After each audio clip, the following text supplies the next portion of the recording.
Assalamualaikum, hai guys, apa khabar korang? Terima kasih sebab sudah klik video ni dan jangan lupa tekan tombol subscribe. Kembali lagi bersama saya Aa berbagi info dan kisah menarik. Oh, sebelum tu jangan lupa tekan tombol subscribe, tekan loncengnya juga. So, Jumaat kali ni saya nak bawa awak-awak semua untuk kenal dengan beberapa jenis hantu yang kita jarang dengar. Tapi mungkin ada setengah daripada korang yang tahu ataupun familiar dengan nama-nama hantu ni. Tapi untuk saya sendiri, ada yang saya tak pernah dengar dan ada juga yang saya jarang-jarang dengar. Sampailah saya terjumpa satu list ni dan saya rasa macam nama-nama hantu ni memang agak menarik jugalah. Okey, sebelum tu saya nak bagi tahu korang yang sebenarnya video ni saya dah rakam dah hari tu. Tapi lepas saya nak edit, dah double check balik, sekali dia punya audio pula yang rosak.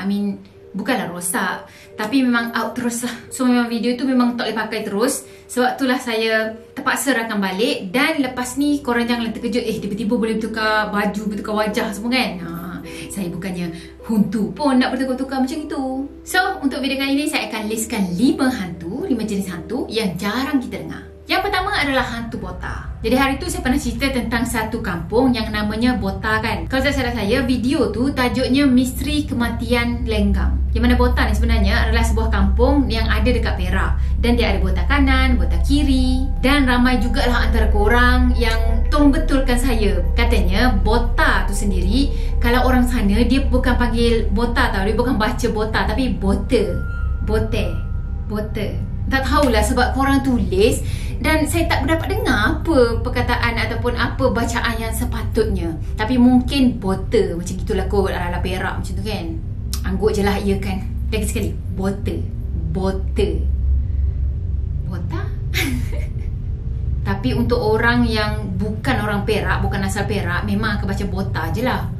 But it's okay, Bota ke Bote ke sama nama tempat tu juga. Katanya mengikut kepercayaan penduduk kampung Bota, nama kawasan ni sebenarnya diambil bersempena dengan seorang sejenis gergasi yang tinggal dekat kawasan situ. Jadi Bota tu sendiri adalah sejenis gergasi yang sangat besar dan dia hidup dekat dalam tanah. Jadi selalunya dia akan sembunyikan diri dia dekat dalam tanah. Tanah tu pula bukan tanah yang biasa kat tepi-tepi jalan macam ni tak.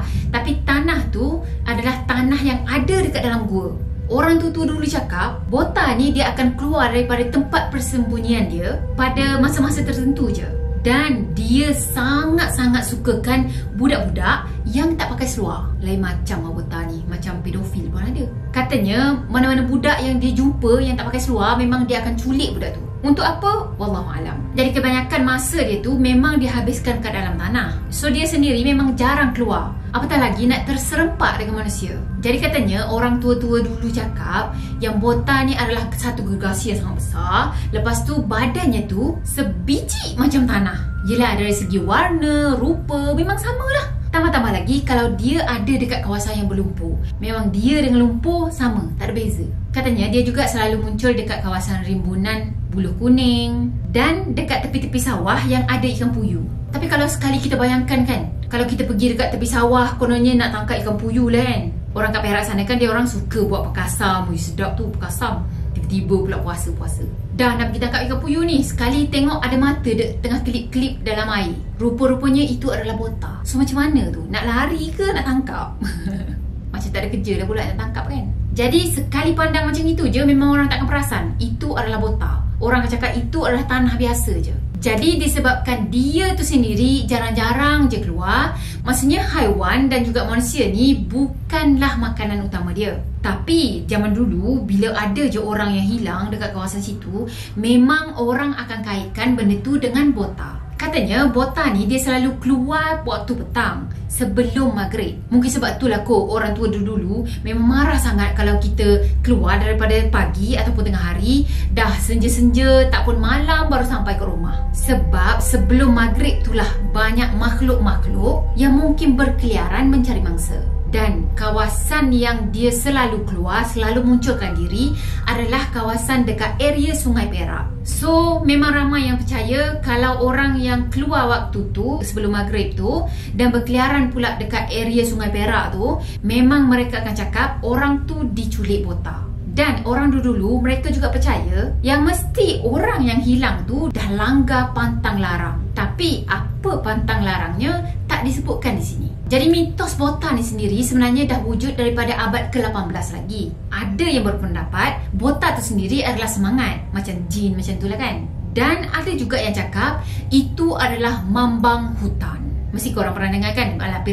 tu kan dia selalu cakap mambang kuning, mambang hijau. Itulah mambang hutan. Jadi ibu-ibu yang ada anak kecil zaman dulu tu, mereka memang suka sangat takutkan anak mereka dengan kewujudan botak ni. Kalau anak-anaknya tak nak pakai seluar, nak keluar main kat luar, diorang akan cakap pakai seluar nanti dia ambil botak. Macam gitu. Ada juga yang berpendapat mungkin botak ni adalah manusia. Sebab pada abad 18 tu memang ramai sangat orang yang menuntut ilmu. Yelah, ilmu-ilmu mistik ni lah, sama ada untuk jaga rumah ke, untuk cantik ke. Dan mungkin orang yang menuntut ilmu tu terkena sumpahan, atau dia tersalah mengamalkan ilmu, atau mungkin dia terlanggar pantang larang. So sebab dia dah terlanggar pantang larang tadi, dia terpaksa tinggal dekat dalam tanah. Wallahualam lah. Untuk orang Perak yang lebih tahu tentang hal ni, boleh tinggalkan komen dekat bawah untuk confirmkan sama ada cerita ni betul ataupun hanya mitos. Yang kedua adalah jerangkung. Ada yang cakap jerangkung ni adalah jenis jin ataupun makhluk halus. Dalam kepercayaan orang Melayu, hantu jerangkung ni adalah daripada orang mati kena bunuh. Jadi kalau ada satu individu tu yang meninggal sebab kena bunuh, adalah pihak yang tak bertanggungjawab yang lain pergi buat pemujaan untuk orang mati tu. Dan akan muncullah satu sosok jerangkung. Dan kalau kita rujuk kepada Kamus Dewan, jerangkung tu sendiri adalah merujuk kepada kerangka badan manusia. Ada yang panggil sendiri bila diorang tahu ada orang mati kena bunuh. Lepas tu diorang pergi ke kubur, diorang buat pemujaan. Dan ada jugalah yang beli hantu ni dengan dukun-dukun ataupun tokmoh-tokmoh lah. Biasanya jerangkung yang dipelihara ni, diorang memang akan patuh dengan tuan dia selagi tuan dia tu baik dengan dia. Dan kalau dia tak dijaga elok-elok, tak dijaga betul-betul, jerangkung tadi dia akan hisap darah tuan dia ataupun dia akan pergi serang ahli keluarga yang terdekat yang tuan dia ada. Orang yang pelihara jerangkung ni biasanya memang dia pelihara benda tu untuk kepentingan diri dia sendirilah. Termasuklah dia nak lawan pihak lawan ke, nak aniaya orang. Dan katanya jerangkung ni juga dia boleh merasuk ke dalam badan mangsa dia dan buat mangsa dia tu menderita. So secara generalnya orang yang pelihara jerangkung ni tujuan adalah untuk menjaga diri dia ataupun untuk lawan musuh dia. Jadi macam perang ilmu hitam lah macam tu. Kalau in case tuan dia dah tak nak dah jerangkung tadi, dia dah tak diperlukan lagi, dia kena cari tuan yang baru. Atau katanya dia boleh je hantar balik dekat tempat yang dia beli. Tu pun kalau macam dukun ataupun Tok Bomoh tadi masih hidup kan. Kalau dah meninggal, macam mana? Nasib baik ada option lain. Sebenarnya dia boleh je buang jerangkung tu dekat sungai yang mengalir. Tapi of course lah, kena dapatkan nasihat daripada ustaz ke, daripada orang yang lebih pakar, lebih mahir kan. Sebab itulah kita kalau jumpa apa-apa yang pelik dekat sungai, kita jangan nak kata-kata tangan nak pergi ambil. Lebih baik abaikan je. Sebab takutnya nanti kita ambil sesuatu yang ada isi. Dah tu bawa balik rumah dan secara tak langsung, secara kita tak tahu, benda tu sebenarnya dah buat perjanjian dengan kita. Maksudnya kita macam dipaksa relakan untuk menerima dia. Sebab kita dah ambil kan. Nauzubillah. Next, yang ketiga adalah hantu galah. Hantu galah ni pun jenis jin ataupun syaitan juga. Katanya bentuk hantu galah ni dia macam manusia biasa je, tapi saiznya tu sangat besar dan sangat tinggi. Tapi badannya tu tak adalah macam besar, gemuk macam tu dan tinggi. Tak. Dia macam kurus dan juga tinggi, macam galah lah kan. Dan tinggi tak tingginya tu sampaikan kepalanya boleh cecah awan tau. Biasanya orang zaman dulu dia akan jumpa dengan hantu galah ni dekat dalam hutan, dan kakinya je yang orang boleh nampak sebab kepalanya tu memang terlalu tinggi dan tak tercapai mata nak tengok dekat kepala dia. Pula tu dalam hutan kan, memanglah akan terlindung dengan daun-daun pokok lagi. Memang agak mustahil lah untuk tengok kepala dia kecuali memang dia tengah dongak ke bawah macam tu kan. Dan biasanya orang-orang yang kena kacau dengan hantu galah ni, orang tu akan ingatkan kaki benda tu adalah sepohon pokok. Bangsa dia pula memang biasanya akan kena usik pada waktu malam. Yelah, bila orang dah berjalan dalam hutan dan rasa penat nak bersandar dekat pokok, nak rehat kejap kan. So dia akan bersandar dekat situ, dia ingatkan itu pokok tapi sebenarnya itu adalah kaki dia. Creepy-nya. So ada juga yang lalu dekat bawah kangkang dia tu. Yelah, sebab tak nampak kan itu adalah kaki makhluk. Ingatkan itu macam pokok ke apa, batang pokok yang besar kan. So sebenarnya macam dia nak menakutkan orang, tapi macam tak sampai jugalah. Sebab orang tu sendiri macam tak perasan dia tu sedang diusik atau dia tu sedang ditakut-takutkan kan. Dia cuma akan rasa macam merinding macam tu je lah. Ada juga yang pernah bercerita yang dia ada terpegang kaki makhluk tu. Dan sebenarnya kaki hantu galah tu ada bulu tau. Dan bulunya tu memang agak panjang lah. Katanya kalau orang yang berkawan ataupun bersekongkol dengan dia, orang tu boleh ambil bulu dekat kaki dia tadi. Dan kalau orang tu perlukan bantuan, dia cuma perlu bakar kaki tu. Bukan bakar kaki, bakar bulu tu. So kalau bakar bulu tu menandakan yang orang tu sedang minta bantuan daripada dia. So dia akan datang lah. Tiba-tiba teringat pula cerita yang mak saudara saya ceritakan. Masa dia budak-budak, masa dia kecil lagi kan, dia pernah lalu satu lorong yang kecil ni. Lorong tu memang kecil, memang kecil gila lah. Macam lorong motor je. Kereta memang tak boleh lalu situ. Dan katanya masa tu malam hari. So dia orang ni macam budak-budak daripada rumah saudara, dia orang balik ke rumah kan. Lepas tu dia jalan lah lorong tu. Jalan lorong tu, sekali dia macam perasan yang ada kaki yang sangat besar dekat lorong tu. So macam dia jalan dekat bawah kangkang benda tu. Lepas tu dia pun apa benda kan, apa hitam je kan. Lepas tu dia jongak ke atas, dia tengok makhluk yang sangat besar dan tinggi.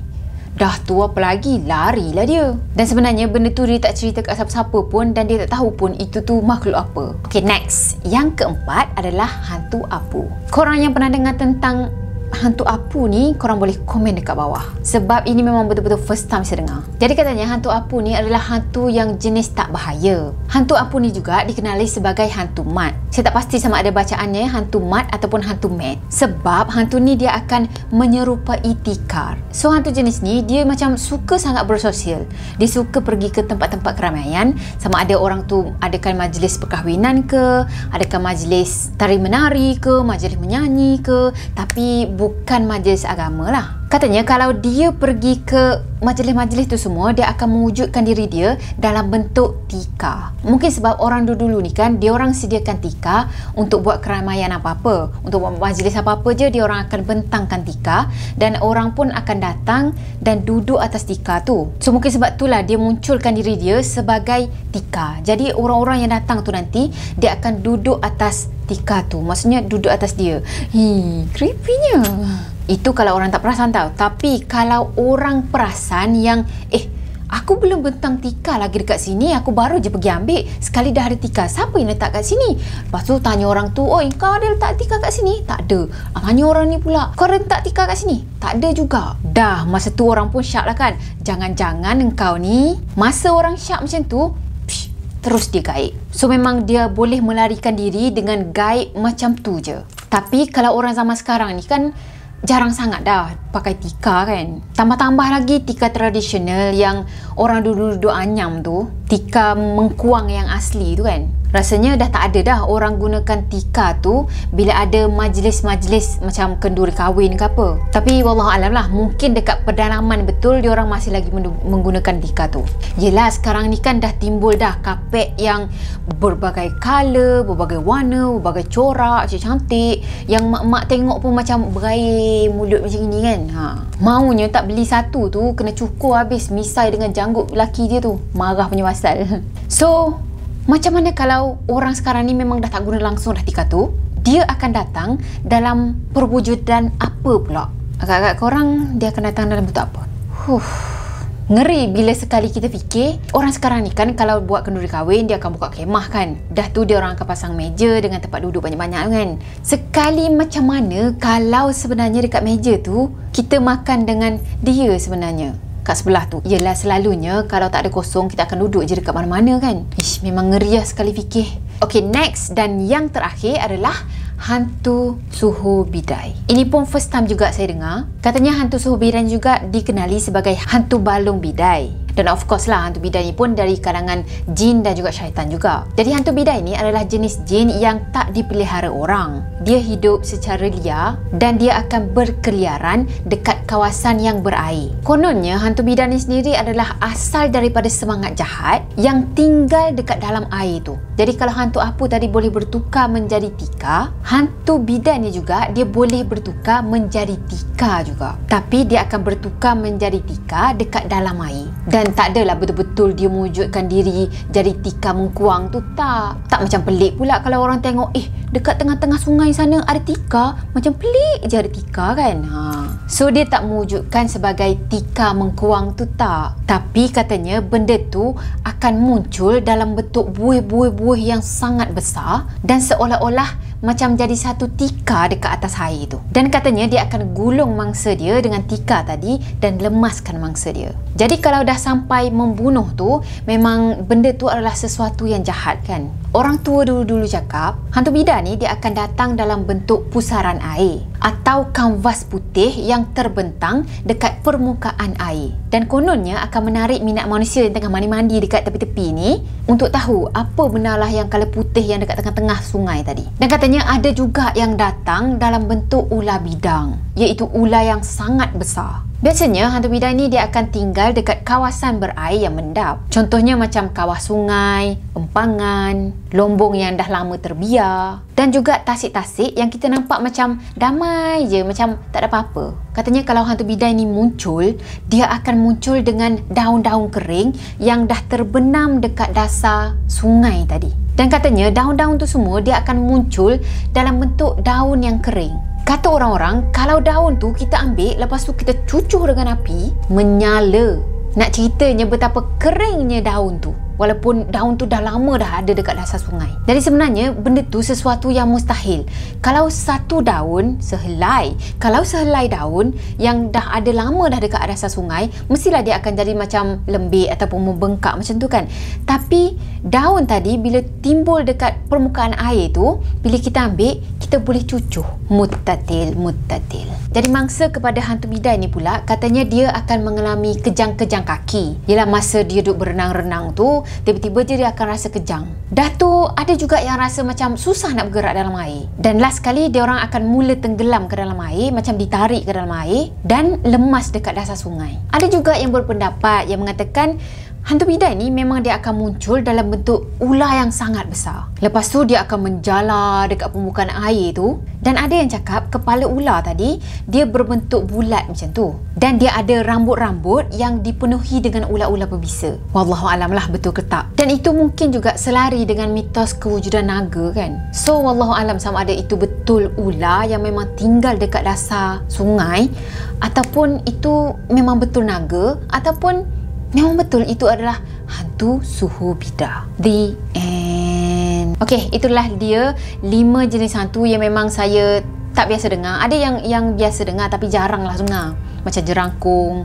Pernah dengar tapi memang tak tahu pun yang jerangkung tu macam gitu sebenarnya kan. Dan saya tak tahu pula yang dia tu hasil daripada pemujaan kepada orang yang mati kena bunuh. Bila ada orang yang mati kena bunuh, itu pun kita rasa macam dah ngeri dah. Tambah lagi kita pergi sana, pergi dekat kubur dia, lepas tu memuja-muja, ya Allah, ya Allah, ya Allah, ya Allah. Hei, kenapalah orang-orang yang berfikiran untuk jalan singkat macam tu. Saya cannot brain. So kalau ada antara korang yang mungkin pernah dengar nama hantu yang pelik-pelik yang lain yang saya tak senaraikan dekat sini, korang boleh komen dekat bawah dan mungkin boleh share serba sedikit tentang pengalaman korang ataupun pengalaman orang-orang sekitar korang tentang hantu tu.